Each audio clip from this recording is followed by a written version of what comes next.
Bar, le monde en question, une rencontre absolument extraordinaire. Et je vais vous dire pourquoi extraordinaire. Extraordinaire parce qu'il a accepté de venir. Il a accepté de venir, c'est Freddy Ethan. Freddy Ethan, vous le connaissez depuis très longtemps sur les ondes de certaines radios, vous le connaissez sur des plateaux de télévision, vous le connaissez au travers de ses livres, une bibliographie très exhaustive, et puis vous le connaissez aussi parce qu'il a été ce diplomate et aujourd'hui le directeur du CAP, le Centre des affaires publiques et de l'État. Freddy Ethan, bonjour. Bonjour. C'est un plaisir. Merci. C'est un vrai plaisir de vous recevoir, pas tant parce que vous auriez accumulé tous ces titres honorifiques, mais parce que vous avez une plume qui n'est pas simplement celle le fruit de votre travail, de votre expérience, de votre compétence, mais une plume qui respire l'opportunité du sujet. Il est sûr que ceux qui vous suivent ont senti, un petit peu comme nous ici à l'antenne, cette sensibilité, ce conducteur qui vous est commun, mais dans le même temps, je dirais commun plutôt singulier, et puis en même temps, il y a chez vous quelque chose qui colle à l'actualité. Et là, vous me direz si je me trompe, est-ce qu'il y a toujours ce journaliste que vous avez été, chevronné, derrière cet homme qui fait de la recherche, qui gère un outil de recherche sur les affaires publiques et de l'État, mais bien sûr qui parle de géopolitique, d'aspects sociétaux, etc. Est-ce que ce journaliste-là, on se trompe quand on se dit mais qu'il est jamais loin ? Oui, vous avez tout à fait raison. Je vous remercie pour votre introduction. Mais écoutez, le journalisme, si vous voulez, c'est l'œil donc de l'actualité, la personne qui est sur le terrain. Le journalisme a changé depuis. Mais les grands reporters, ce sont des grands témoins de l'histoire, les grands témoins de l'actualité brûlante, les témoins qui arrivent les premiers sur le champ de bataille, les premiers dans les guerres, les grands reporters. Et ils amènent la nouvelle à des milliers de personnes, des millions de personnes. Mais aujourd'hui, le journalisme a changé pour la simple raison parce qu'il y a trop de nouvelles et les réseaux sociaux ont complètement modifié la donne sur le plan de la transmission des nouvelles. Alors, celui qui a étudié le journalisme, vous savez, surtout dans une école française, une école classique, je dirais, avec une déontologie et une éthique qui n'existe pas aujourd'hui, malheureusement, comprend qu'il faudrait évidemment choisir entre le bon et le mauvais, entre le faux et le vrai, mais aussi, si vous voulez, le futile et l'important. C'est-à-dire que quand j'ai commencé mes études sur le journalisme il y a bien longtemps, la première réaction était, écoutez, quand il y a un chien qui mord une personne, ce n'est pas une nouvelle. Mais s'il y a un homme mord un chien, c'est sensationnel. Donc, il y a là une situation où il y a des fois des faits divers, d'une part, mais aussi l'actualité.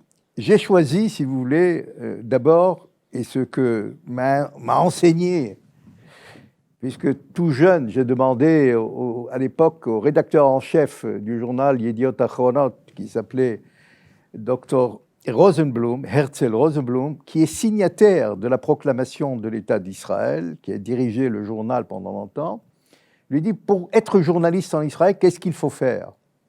Il m'a répondu, dans une lettre dactylographiée de l'époque, eh bien, écoutez, cher jeune enfant, tout d'abord, il faut avoir une connaissance dans tous les domaines. C'est comme un médecin. Il faut étudier la médecine, l'anatomie, les maladies, les vaccins, etc. et puis se spécialiser sur un domaine, sur un plan, sur quelque chose. Et donc, si vous vous spécialisez sur une matière, soit par exemple les relations internationales, ou les faits divers, ou la police, ou l'armée, etc., vous devez être le meilleur. Et donc, c'est pour cela qu'aujourd'hui, il y a une méconnaissance, d'une part, non seulement de l'actualité brûlante, mais la désinformation, mais aussi, je dirais, une chose fondamentale, c'est d'avoir une connaissance générale dans tous les domaines. Ce qui est souvent surprenant, c'est qu'on n'ait pas intégré justement ce schéma-là. Exemple, j'enseigne à l'université, j'ai 200 étudiants en face de moi, dans l'amphi. Je parle de quelque chose, ils savent si des fois je connais mon sujet. Ils sont intuitivement, je le sens, connaisseurs de si je maîtrise, si c'est profond, si c'est vécu, si j'étais sur le terrain. Ils le sentent. Et pourtant, on est quand même dans la société du raccourci, et on va y venir après avec quelques sujets spécifiques, mais on est quand même dans la société du raccourci où finalement, c'est pas important, c'est le titre en gras qui va compter. Oui, non, mais écoutez, le journalisme aujourd'hui, je le résumerai en 4 S. Le premier, si vous voulez, c'est un scoop, c'est-à-dire que chacun veut avoir le premier, la bonne nouvelle ou la nouvelle sensationnelle. Le deuxième S, si vous voulez, c'est le scandale, donc le sensationnel aussi. Le troisième, c'est, je dirais, malheureusement, le sexe aussi, que ça marche. Et tout est écrit d'une manière sportive, c'est-à-dire dans le sens où il y a une compétition à chaque fois, et dans le sens où la passion l'emporte sur la raison dans l'écriture, dans la logique. Et quand la passion l'emporte, et quand on est aussi influé ou influencé par un homme politique d'une part, ou par une opinion politique, alors ce qui se passe, on fait du new journalisme, c'est-à-dire que la première personne, le journaliste, devient la vedette, et non pas l'événement devient la vedette.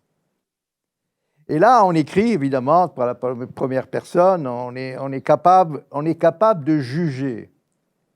Et donc aujourd'hui, si vous regardez la télévision israélienne, toutes les chaînes de télévision israéliennes, ou si vous lisez les éditoriaux, les journaux et tout cela, vous voyez, dans la télévision israélienne, il y a certains journalistes, commentateurs qui analysent la situation.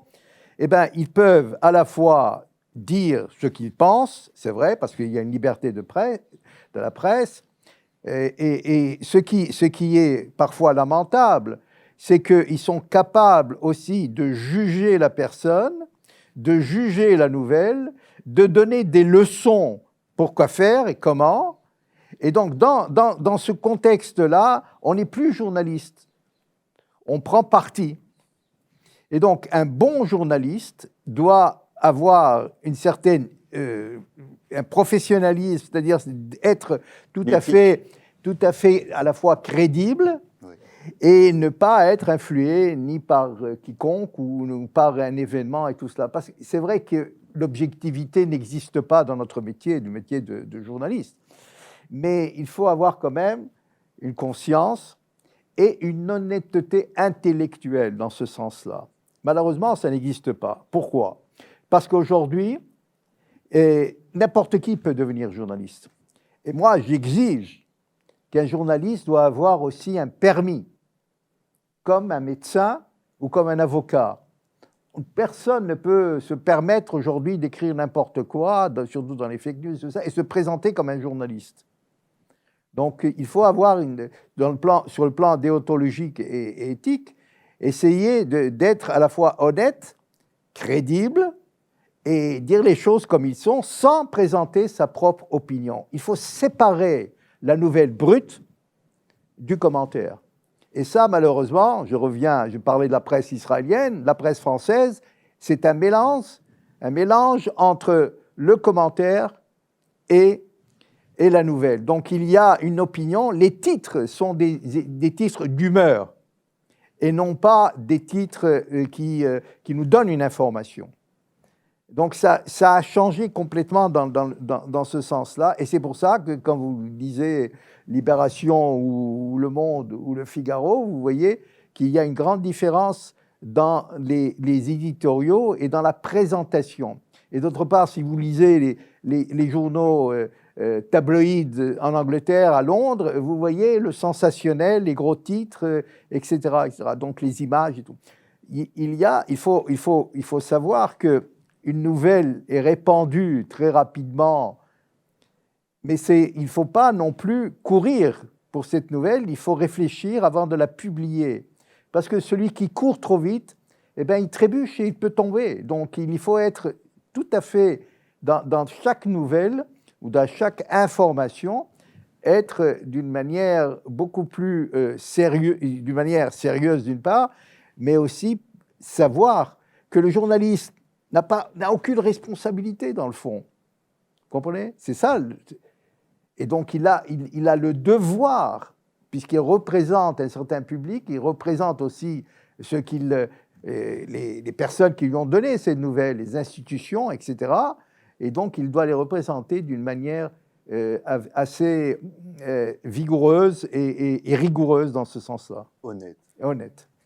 Il y a quelque chose de rassurant, que finalement, à lire vos éditoriaux, qu'on sente effectivement, je le disais, la trame journalistique, mais que dans le même temps, ce recul d'expérience, je vais citer un de mes maîtres, le Rav Léon Ashkenazi, qui nous disait, sous forme de boutade, quand on écrit des poèmes à 17 ans, ce ne sont pas les mêmes que quand on en a 60.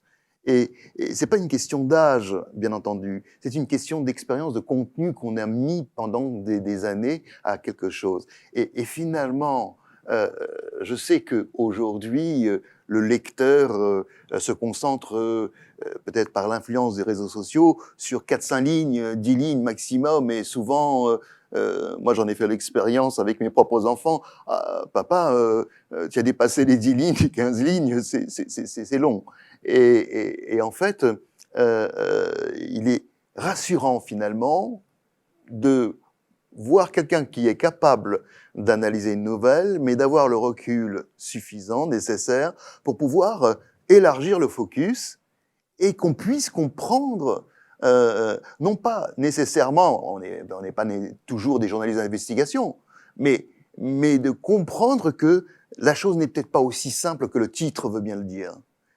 Oui, vous avez tout à fait raison. Écoutez, c'est très complexe. Et il faut faciliter au lecteur et lui donner, d'une façon concise d'ailleurs, ce qui est important et qui est futile, qui n'est pas important. C'est-à-dire mettre en relief certaines choses que le lecteur ne peut peut-être ne pas voir, ou ne pas apercevoir, ou ne pas comprendre. Donc il faut lui donner, parce que c'est pas seulement complexe, il y a une avalanche d'informations.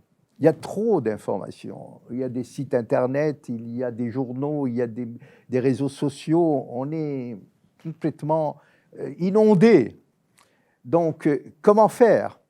Si vous voyez, donc c'est comme un réseau, un grand réseau des artères un peu partout. Il faut trouver le Waze, si vous voulez, de la raison et de l'explication. Et c'est pour ça qu'en hébreu, on dit asbara, c'est-à-dire expliquer. Mais en hébreu aussi, on n'utilise pas le mot ta'amula, qui veut dire propagande. Mais moi, je dirais qu'il y a certaines choses en Israël qu'on n'a pas besoin d'expliquer. Mais il faut remettre,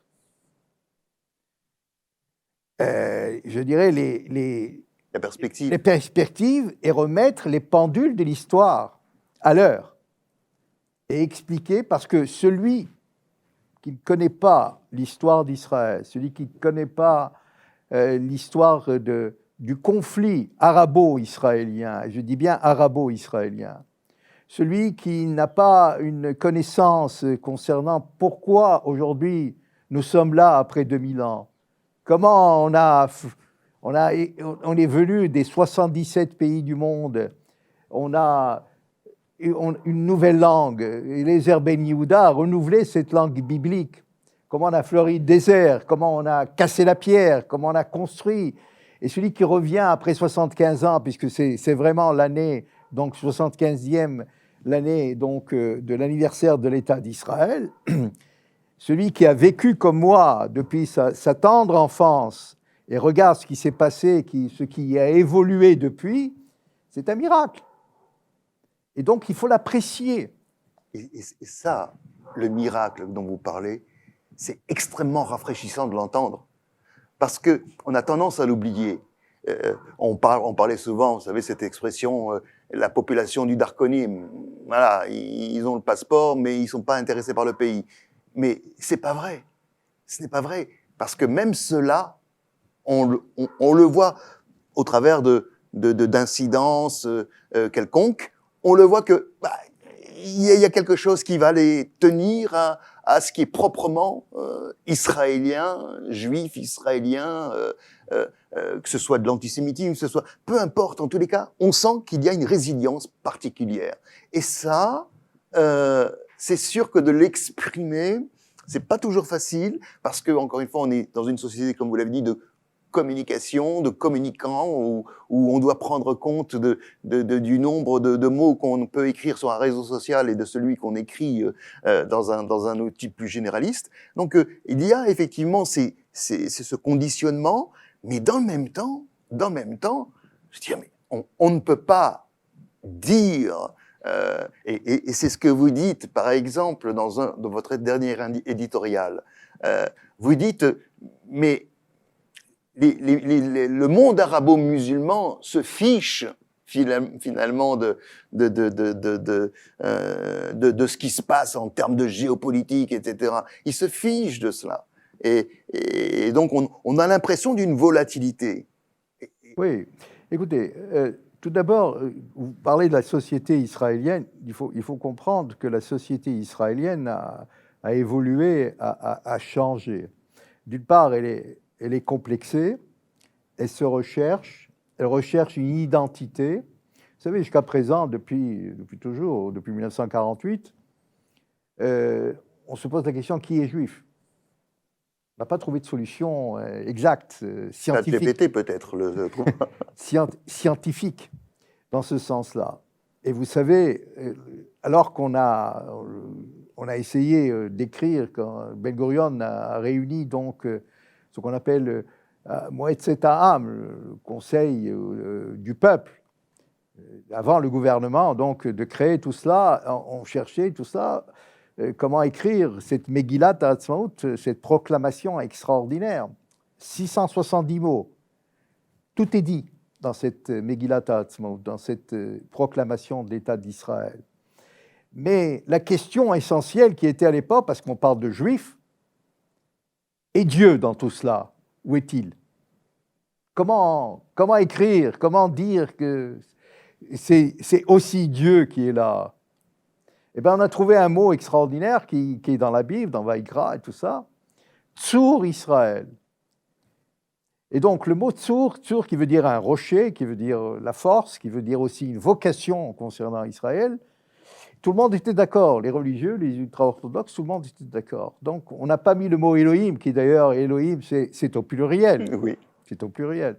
Donc, tout cela vous dit, c'est pour ça que les gens, les médias d'une part, par mauvaise foi, je dirais, mais aussi la majorité dans les chancelleries d'une part, ou même dans l'opinion publique, et on comprend mal pourquoi Israël, on l'appelle un État juif. On comprend mal, si vous voulez, ces situations, c'est pour ça que c'est complexe. On ne veut pas admettre qu'Israël a une spécificité. Elle est unique. On ne peut pas comparer les autres pays avec Israël. D'abord, c'est une renaissance d'Israël. Ce n'est pas une création d'Israël, d'une part. Deuxièmement, Israël, l'État juif, il y a eu, comme vous le savez, le plan du partage. Et donc, c'est fondamental. On a partagé déjà. Et le problème palestinien n'existait pas à l'époque. La Palestine était une Palestine juive, avec le mandat britannique. Donc, le partage a été fait. La résolution 181 du 29 novembre 1947, partagée. Et si on voit la carte, que vous pouvez la mettre, on voit le partage, État arabe, pas palestinien, et État juif. Évidemment, les sept pays ont envahi Israël, et vous connaissez la suite. Donc il y a eu déjà, on voulait tuer dans l'œuf l'État d'Israël qui venait de naître. Et personne n'avait cru qu'Israël allait résister face à cette armada d'hommes qui arrivaient, qui bombardaient Tel Aviv, qui bombardaient Haïfa, etc.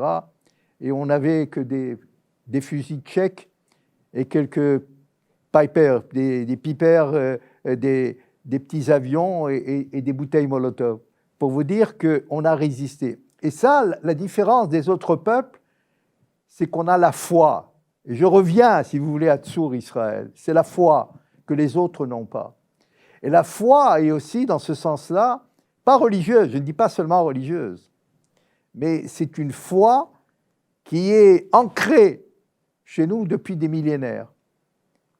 Ve tarzero l'Yerushalayim, ve narshov l'Yerushalayim, kol hazman. C'est-à-dire toujours, on aura l'an prochain à Jérusalem. Et dans ce sens-là, il y a, si vous voulez, une volonté extraordinaire de ce peuple qui marche, qui a connu l'esclavage, qui a connu les pogroms, qui a connu la Shoah, qui a connu toutes les attaques contre Israël, les guerres, etc., mais qui continue à marcher. Il était pendant 2000 ans, si vous voulez, ce peuple-là était locataire. Il devient propriétaire. C'est propriétaire de sa Adama, de sa terre, de son territoire. Donc, c'est là sa spécificité. C'est là qu'il faut comprendre que c'est différent. Il y a Shaul Bellow, prix Nobel de littérature, qui écrit dans Back to Jérusalem, il dit à un moment donné, bon, on sait qu'il était chroniqueur d'une gauche intellectuelle proche de Philippe Roth, etc., aux États-Unis. Donc, il vient à Jérusalem pour la première fois et il dit, on peut monter en l'air et descendre, je dis in extenso, on peut monter en l'air et descendre. Il y a une spiritualité à Jérusalem. Il y a quelque chose qui m'a profondément touché. Je ne sais pas ce que c'est, mais quelque chose qui m'a profondément touché. Et c'est Shaul Bellow qui n'était pas précisément quelqu'un, c'était un essayiste, pas précisément quelqu'un qui avait la moindre idée du sionisme. Et voilà, donc... Et puis, on a eu, dernièrement, la visite du sénateur Kevin McCarthy, qui... incroyable, son discours, quand il dit que ce n'est pas les États-Unis qui sont à inspirer donc l'État d'Israël, c'est l'État d'Israël qui souffle sur les États-Unis, qui donne une raison d'être aux États-Unis. Et pourquoi ? Pour justement cette persistance, cette résilience à vouloir traduire à sa façon ce qu'est peut-être la volonté d'aller de l'avant, cette volonté de survivre. Je vais plus loin. Vous savez, vous parlez McCarthy et d'autres qui sont venus à Jérusalem. Chateaubriand a écrit sur Jérusalem. Magnifique. Donc, il y a là des textes depuis bien avant, c'est-à-dire depuis la première Aliyah, après le congrès sioniste, 1897, donc depuis bien longtemps, on a, si vous voulez, la renaissance du sionisme. Et évidemment que Herzl nous dit « Im tirtzu enzo agada », c'est-à-dire ce ne sera pas une légende, si vous voulez, ça sera une réalité. Donc, il y a ça. Mais d'autre part, si vous voulez, la résilience est un peu brisée aujourd'hui, pour plusieurs raisons. Mais ce que je reproche, si vous voulez, à cette cassure, même ce déchirement dans la société israélienne, qu'on les voit aujourd'hui dans la protestation massive chaque week-end, c'est que ce que je reproche, c'est certaines choses. La première, je suis tout à fait, évidemment, comme beaucoup d'Israéliens, fier de voir le drapeau d'Israël frappé de l'étoile de David, donc flotter, qu'il soit de droite ou qu'il soit de gauche. C'est important qu'on revienne au drapeau. Et il y a un peu d'hypocrisie parce qu'on reprochait à la droite de faire hisser le drapeau à chaque fois. Et pendant les Yom HaAtzmaut, on n'a pas hissé le drapeau, ni dans les voitures, ni un peu partout. On ne voulait pas se prononcer comme un nationaliste ou comme quelqu'un qui est un patriote. Eh bien, la seule chose qu'on peut, à moi, me reprocher, c'est que je suis patriote. On peut le dire. Il faut le dire. Puisque Israël, et c'est ça, le patriotisme n'est pas une expression nationaliste hautaine ou qui dit voilà, nous sommes là. Non, pas du tout. Pas du tout. C'est non seulement un sentiment, un ressentiment de la foi. C'est ça qui est important. Et qui ne peut pas être mesuré par tel ou tel comportement ou par tel événement. Elle est depuis toujours, elle est innée. Mais alors, comment vous expliquez, Freddy Ethan, qu'il puisse y avoir des répercussions relayées par des juifs, organisations, institutions ou pas, justement pour projeter ce qui se passe ici, le projeter donc dans leur pays. Et c'est là qui est lamentable, et c'est là que je suis révolté contre ça. Écoutez, depuis toujours, et on a fait de l'Hasbara, ça fait déjà plus de 50 ans que je fais de l'Hasbara. Donc, si j'étais à Bruxelles ou à Paris, et en Amérique, un peu partout, on avait toujours, au sein des communautés juives, il y a eu, vous savez, les juifs, quand il y a deux juifs, il y a trois opinions. Donc, il y a un débat. Il est légitime. La critique est légitime. La protestation est légitime, à condition que, d'une part, il y a des problèmes en Israël, que cela se passe en Israël. Celui qui est à distance, à 15 000 km en Amérique ou en France ou à Belgique, à mon sens, ne peut pas donner une opinion crédible ou avoir une influence sur quelqu'un qui est là en Israël, qui fait son service militaire, qui paye ses impôts et qui essaye de trouver le moyen donc de vivre dans une société. Ce qui est lamentable aussi, c'est que, comme vous le savez, Israël fait partie de ces pays où il est bon à vivre, où c'est le bonheur. On est parmi les premiers au monde. Pourquoi on est comme ça ? Parce qu'il y a la qualité de la vie d'une part, mais aussi cette résilience qu'il y a en commun. Quand il y a un conflit ou une opération, tous sont solidaires, et on l'a vu récemment dans Bouclier et Flèche, dans cette opération à Gaza. On a vu que, quand même, il y a eu cette solidarité. Donc tout cela, il monte à la surface pour deux raisons principales.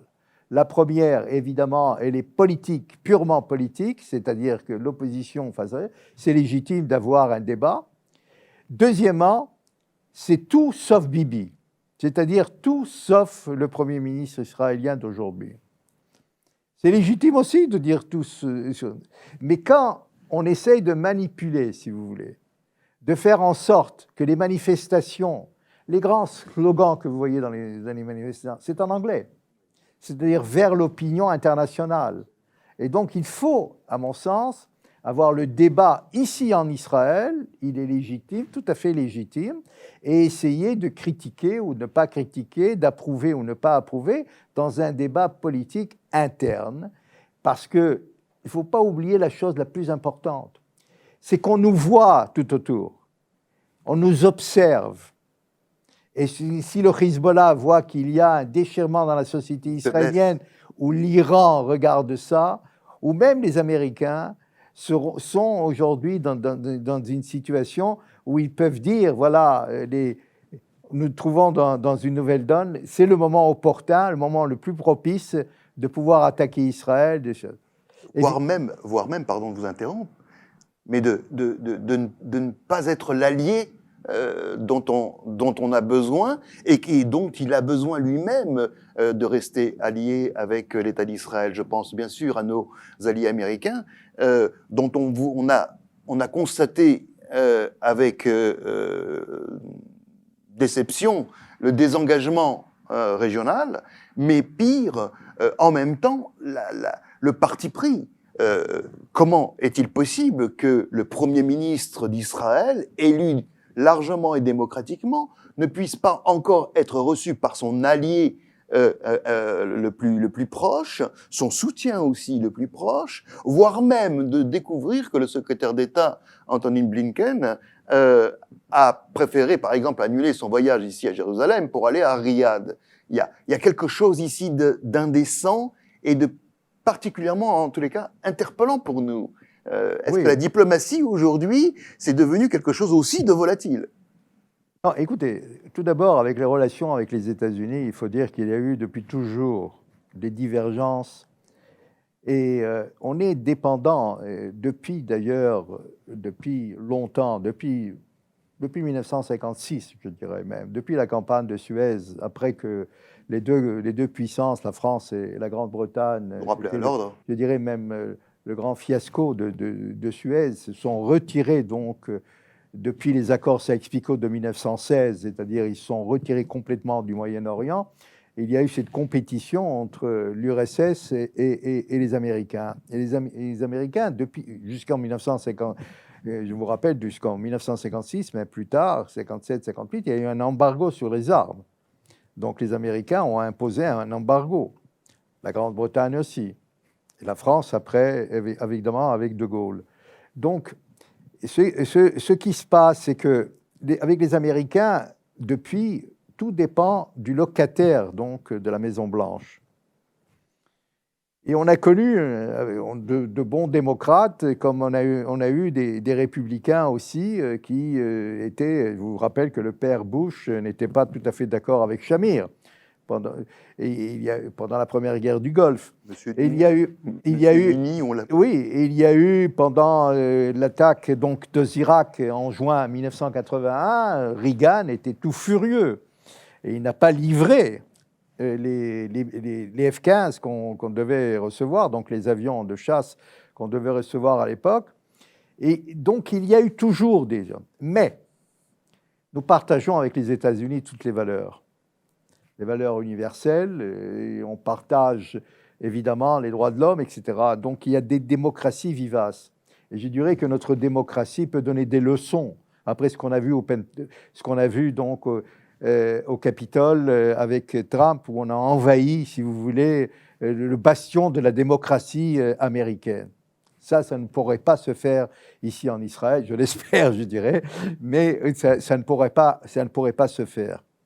Donc, il y a là une situation où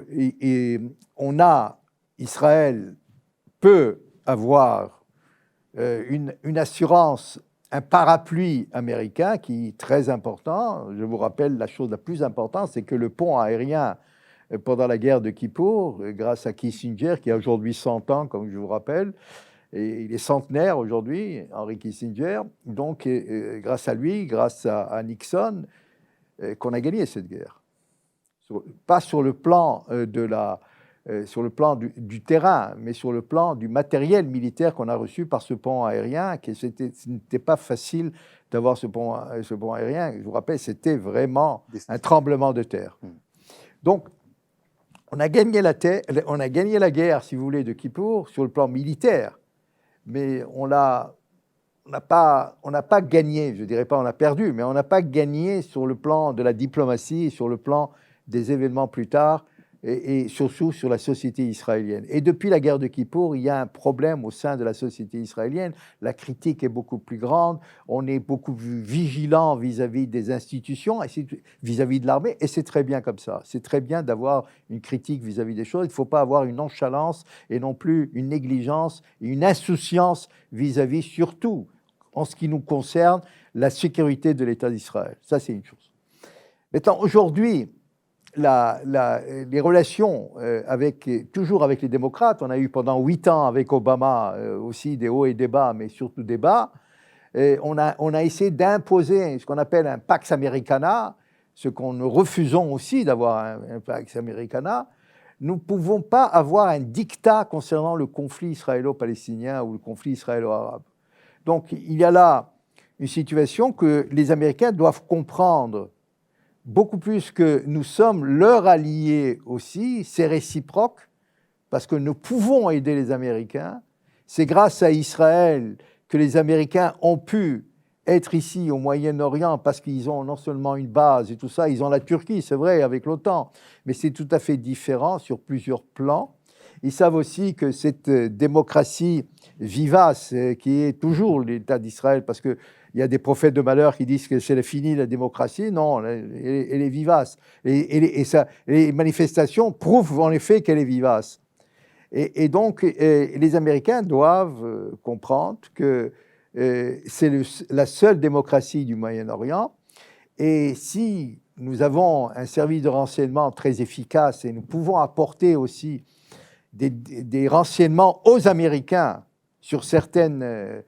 la chasse au terrorisme et dans d'autres pour leur prouver que sur l'Iran, qu'on est capable d'avoir des informations très précises. Donc, ils peuvent apprécier beaucoup plus cette relation. Mais sur le plan stratégique, je le répète, les relations sont très fortes. Maintenant, il y a aussi un problème personnel. Pendant de longues années, j'ai remarqué que s'il n'y a pas d'alchimie entre les chefs d'État, s'il n'y a pas cette fluidité dans les rapports, eh bien, il y a une cassure, il y a un problème. Avec Obama, c'était ainsi, mais avec Biden, qu'il faut rappeler quand même, non, mais pas seulement ça, c'est vraiment sincère sur le plan israélien. Il dit lui-même, je suis un sioniste, il le dit, je suis un sioniste. Mais je dirais que Bibi lui a fait quelques détours, avec Obama, avec le Congrès, son discours, le fameux discours qu'il a détourné la Maison-Blanche. Et puis quand Biden était là en tant que vice-président, il y a eu quelques constructions dans les territoires, entre guillemets. Vous savez, on pose la question comment construire. S'il y a en hébreu on dit une mirpeset, une véranda qui est construite, ça y est, la Maison Blanche se lève, tout le monde, le Quai d'Orsay aussi, on a construit quelque chose. Mais ça, c'est un autre sujet. Pour vous dire que on est ici, on nous regarde à la loupe.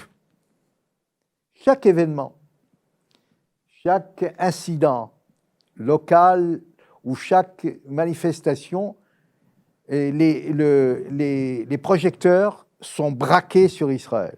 Il y a quelque chose qui devrait vous parler, Freddy Eitan. Rappelons-nous l'élection de Barack Obama, puisque vous en parliez. Voilà des journaux, comme le New York Times, qui prend de manière tout à fait libre et écrite parti pour Barack Obama, candidat à la présidence, pas élu.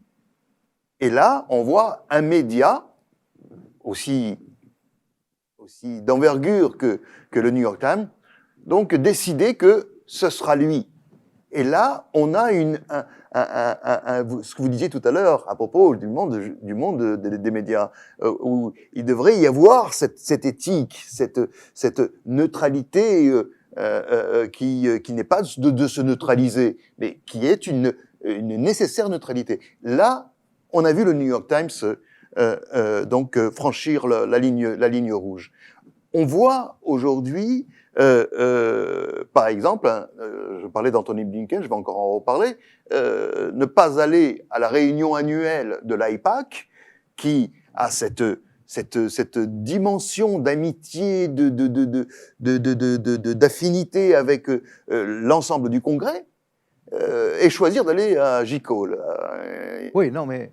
Donc on a la diplomatie qui franchit aussi une ligne rouge et qui politise finalement son action. Est-ce que ça ne gêne pas finalement, je veux dire, la stratégie d'Israël pour finalement organiser une géopolitique raisonnable, qui puisse être plus positivement acceptée qu'elle ne l'est aujourd'hui? Là, il faut comprendre que en Amérique, la politique américaine est divisée, si vous voulez, entre deux grands partis. J'espère avoir un jour que deux partis ici en Israël aussi, 2-3 partis, pas plus. Vous savez que à la dernières élections, au mois de novembre dernier, il y a eu 40 petits partis, 40 partis à la fois. Et il faut changer d'ailleurs le système électoral depuis longtemps, je le dis.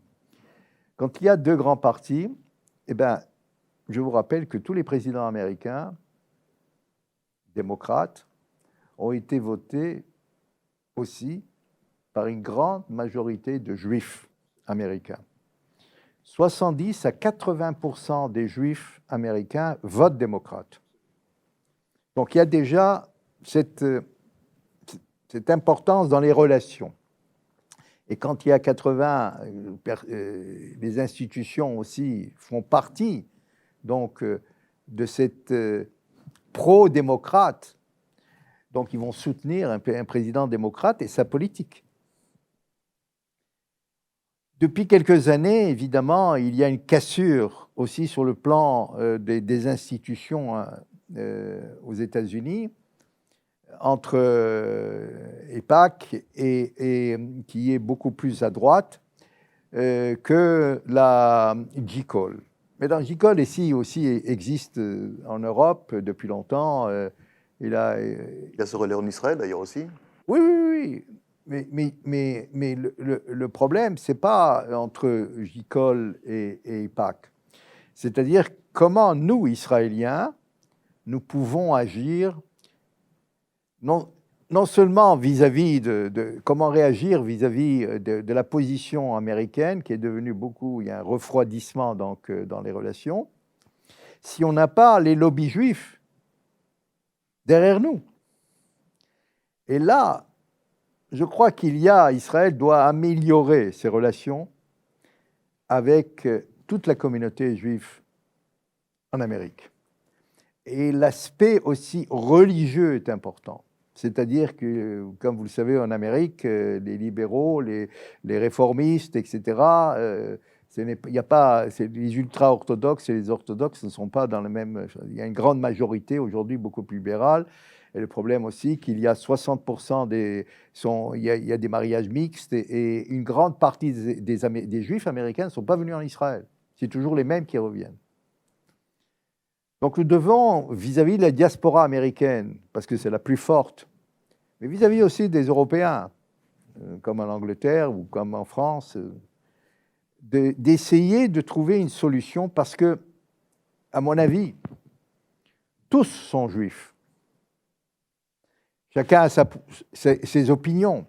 Mais pour avoir une résilience forte israélienne, nous devons compter aussi sur les communautés juives. Depuis toujours, nous commandons. Parce que ce sont deux frères, chacun a choisi un autre territoire ou une autre maison.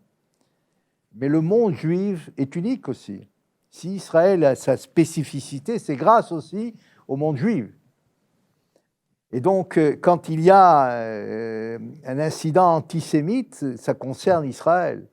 Un ambassadeur qui est dans une capitale, n'importe laquelle où il y a une communauté juive, il est l'ambassadeur aussi des Juifs, de la communauté juive. Il représente la communauté juive.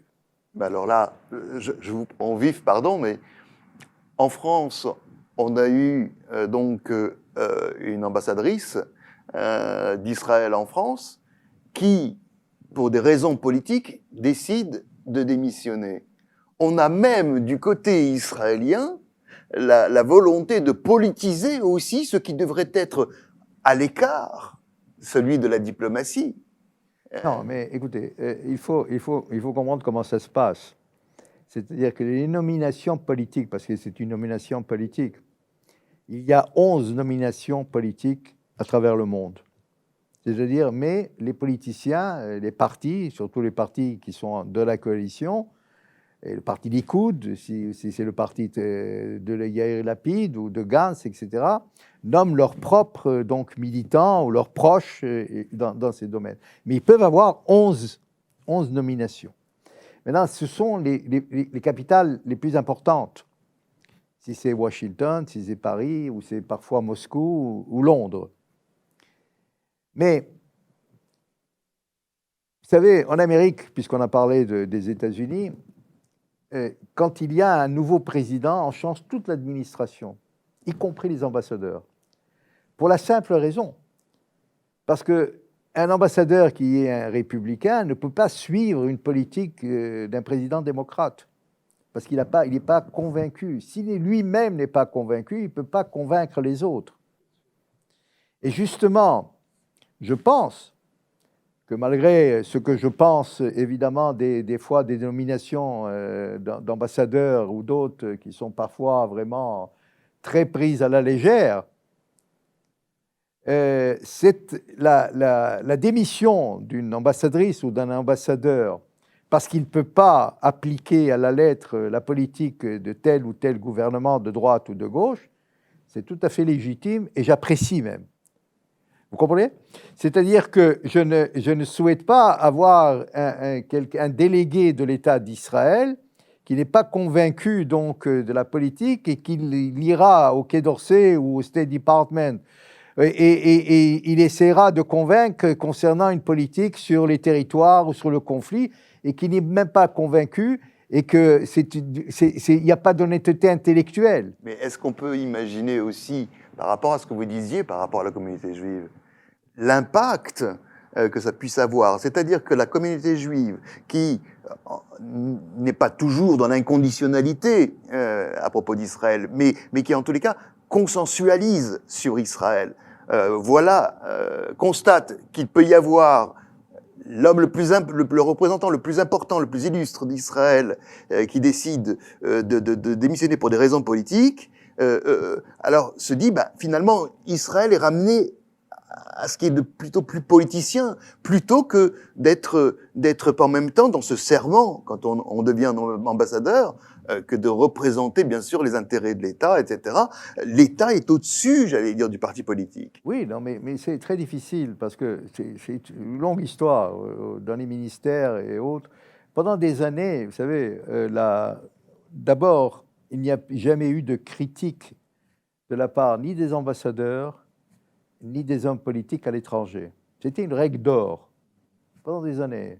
Jamais Abba Eban, par exemple, ou évidemment pas Ben Gurion ou Shimon Peres, tout ça, critiquaient à l'étranger donc la politique, soit du Likoud, évidemment quand il arrive en Israël, dans les débats à la Knesset, c'est normal. Mais il ne le faisait jamais à l'étranger. Ça, c'était une règle d'or. Les ambassadeurs non plus, c'est-à-dire ils étaient des civil servants, comme on dit en anglais, c'est-à-dire des serviteurs de l'État. Et c'est pour ça qu'ils sont des fonctionnaires. Donc un fonctionnaire ne peut pas se permettre, comme un soldat, un général, ne peut pas se permettre de critiquer donc ni le gouvernement, ni la politique. Ne peut pas faire. Et c'est pour ça qu'il y a aujourd'hui, de plus en plus ces dernières années, une politisation dans chaque domaine. Et la politisation est grave aussi à l'armée, grave au Mossad, grave au Shin Bet. Donc il y a là, il faut faire très attention. Quand pendant les manifestations, des pilotes se sont révoltés ou d'autres du Mossad ont critiqué certaines politiques des anciens, même des anciens, parce qu'il n'y a pas d'anciens. On est toujours au service de l'État, même si on est à la retraite. Ils sont toujours, c'est le symbole, c'est toujours la personne qui était pendant des années dans un service. Il est toujours, en France, il est toujours Premier ministre, il est toujours président, Monsieur le Président.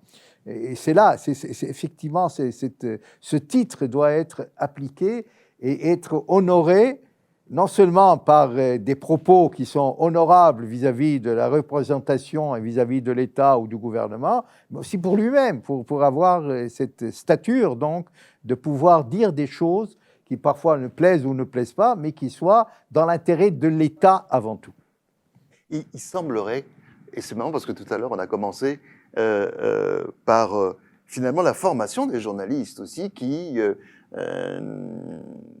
nécessiterait qu'ils soient connaisseurs de plusieurs sujets et de se spécialiser. Hein. Je reprends vos termes. Mais il y a une absence de connaissances historiques, alors que, pardonnez-moi, même si nous avons 75 ans, c'est peu au regard de l'histoire. On peut encore se pencher sur les livres, on peut encore retrouver des images. Donc, je veux dire, c'est quand même incroyable de constater finalement que dans un large volume de médias ou de rapports ou de conférences qui sont données, qu'il puisse y avoir autant de raccourcis historiques, parfois même, j'ose le dire, des erreurs qui sont évoquées. C'est quand même incroyable. Nous n'avons que 75 ans de renaissance de l'État d'Israël. Comment oublier, encore aujourd'hui, où on parle des orthodoxes, où une journaliste s'est lâchée dans une diatribe très antisémite, étrange et mal à propos, que dans les années où le Rav Kook, Dieu son âme, et puis lui aussi devoir faire face à une communauté orthodoxe, en même temps à des laïcs, et devoir trouver le consensus pour effectivement que l'État d'Israël puisse être d'une part Rosh HaYeshiva, d'une part Rosh HaMemshala. Il y a quelque chose que les gens ont oublié, mais que on a vécu, et que c'est facile de se plonger dans un livre d'histoire encore à portée de main, et pourtant, le raccourci semble être la voie qui est choisie par le plus grand nombre. Il y a deux choses. Hein. Dans le journalisme, il y a journaliste de radio, journaliste de télévision, il y a la grande presse, il y a les quotidiens, et il y a les revues de géopolitique, les revues de médecine et autres. Donc, chacun dans son domaine. Ce que je regrette, c'est que aussi la jeunesse boude la géographie et l'histoire. C'est pas seulement ici en Israël, c'est un fléau mondial, partout, en France, un peu partout. Pas seulement ça, il y a des problèmes aussi, je dirais, non seulement on lit plus aujourd'hui. C'est ça. Et au-delà, quand on écrit, et c'est le fléau, si vous voulez, aussi, du TikTok et des SMS et de WhatsApp, etc., les fautes d'orthographe viennent parce qu'on raccourcit. Le mot raccourci, c'est plus concis. C'est pas, vous savez, vous vous rappelez du Reader Digest. Donc, le Reader Digest avait des histoires magnifiques, mais il savait les condenser. Oui. Il savait les condenser. Et ces histoires-là étaient importantes dans une petite brochure qui était magnifique, qui avait toutes les histoires qu'on voulait. Donc, c'est très difficile aussi, d'une part, de condenser. Vous voyez ce que je veux dire? Mais aussi, quand on vous demande de faire 2 minutes à la télé ou 1 minute à la radio, 30 secondes, et essayer d'expliquer en 30 secondes, c'est pas facile de dire tout. Ça, il faut le dire aussi. On peut pas dire tout sur l'histoire et autres. Ça, c'est pour être objectif, disons, dans l'analyse ou dans la transmission des informations. Mais ce que je regrette, c'est effectivement cette méconnaissance des faits et des chiffres. Cette méconnaissance parce que je disais dès le départ, on parlait de celui qui ne sait pas, celui qui ne connaît pas donc l'histoire ne peut pas comprendre l'actualité, ça va de soi. Mais c'est dans tous les pays, c'est exactement la même chose. Donc l'histoire est importante. Et c'est pour ça que malheureusement, vous savez, le budget de la Hasbara, du ministère des Affaires étrangères, 5% seulement du budget. Quand on demande, par exemple, à des mécènes en Amérique ou en France, ou en Belgique, ailleurs, pour soutenir donc l'information contre la désinformation, contre la délégitimation de l'État d'Israël, c'est là le problème, c'est la délégitimation de l'État d'Israël, eh bien, on vous refuse gentiment, etc. On ne peut pas, on préfère donner à autre chose. Mais sans cet outil, non seulement de la Hasbara, mais aussi de l'information pour faire connaître, on n'a pas besoin de beaucoup de budget, parce que, vous savez, le Qatar ou les Émirats ou les Palestiniens peuvent jeter des milliards dans la propagande et tout ça. Ce n'est pas la propagande. Il faut essayer de justifier la cause, mais de la justifier pas par une propagande, mais par une explication par des chiffres et des lettres et la réalité israélienne. Et une chose très importante qu'il faut le dire, parce qu'il ne faut pas focaliser Israël que sur le conflit. Israël a d'autres visages. Israël est une facette, si vous voulez, de plusieurs facettes, où il y a le bon Israël, le beau Israël. Et ça, il faut mettre en relief. C'est ça qui est important. Et si on met en relief le bon Israël, on comprendra qu'Israël, ce n'est pas seulement le problème avec les Palestiniens. C'est peut-être là que nous allons conclure.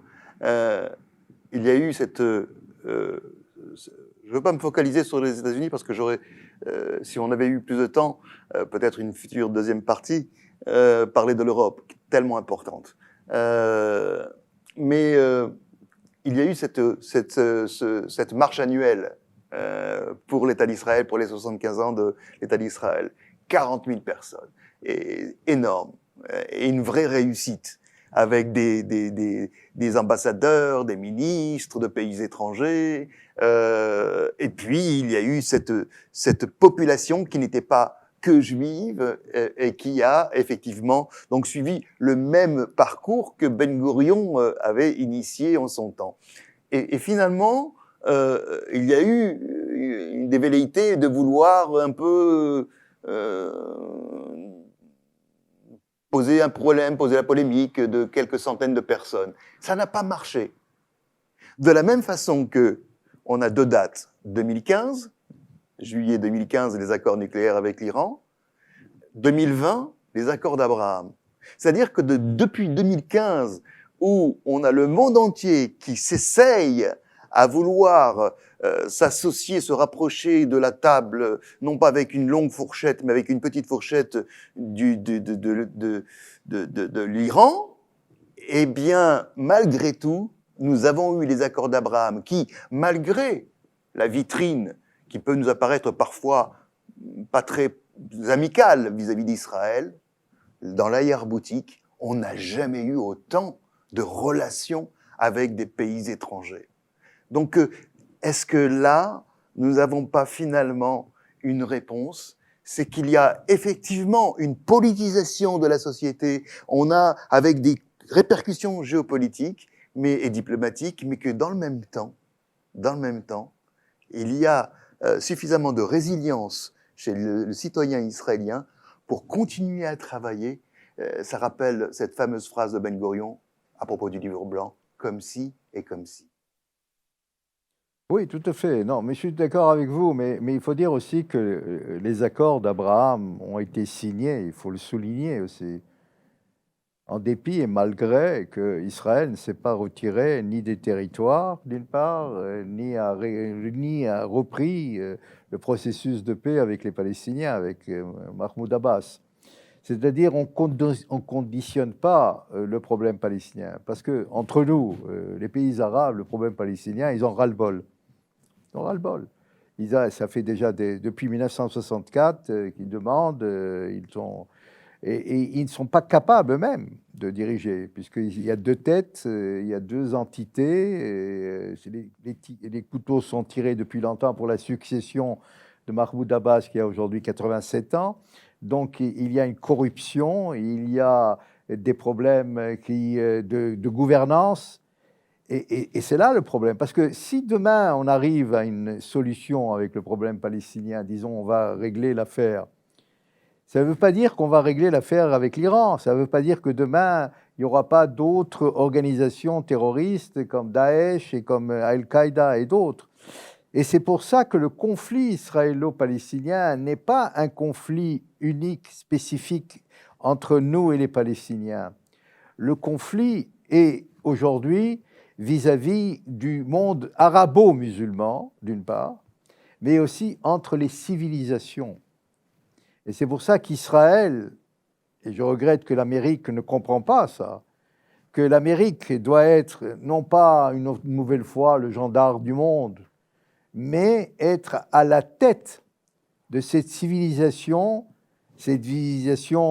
tout à fait, je dirais, qui a une culture différente et qui a une mentalité différente, qui a une politique universelle, qui respecte les droits, les lois internationales et qui donne une certaine espérance à tous ces peuples du Proche-Orient. Et les accords d'Abraham peuvent effectivement apporter pour élargir donc le cercle des accords d'Abraham et pour mettre au pied du mur l'Iran et tous les saboteurs de la paix. En tous les cas, chers téléspectateurs, vous aurez pris plaisir comme nous à cet entretien avec Freddy Eitan, dont je rappelle qu'il est le directeur du CAP, du Centre des Affaires Publiques et de l'État à Jérusalem, un outil de recherche absolument extraordinaire. Mais je voudrais vous dire aussi quelque chose, c'est que toutes les thématiques que vous avez pu entendre avec Freddy Eitan, c'est incroyable. Nous avons effectivement l'actualité, mais nous avons aussi tous les thèmes de recherche qui se retrouvent sur le site du CAP, aussi bien l'outil historique qui pourrait servir donc aux futurs journalistes ou journalistes actuels. Tous ces thèmes-là sont fouillés, argumentés, scientifiques, rigoureux, et vous pouvez les trouver donc sur le site du CAP, cape.org.il, je crois, et finalement donc retrouver l'essentiel du contenu qui permet à ce que nous puissions entendre et argumenter. Freddy Eitan, je vous remercie.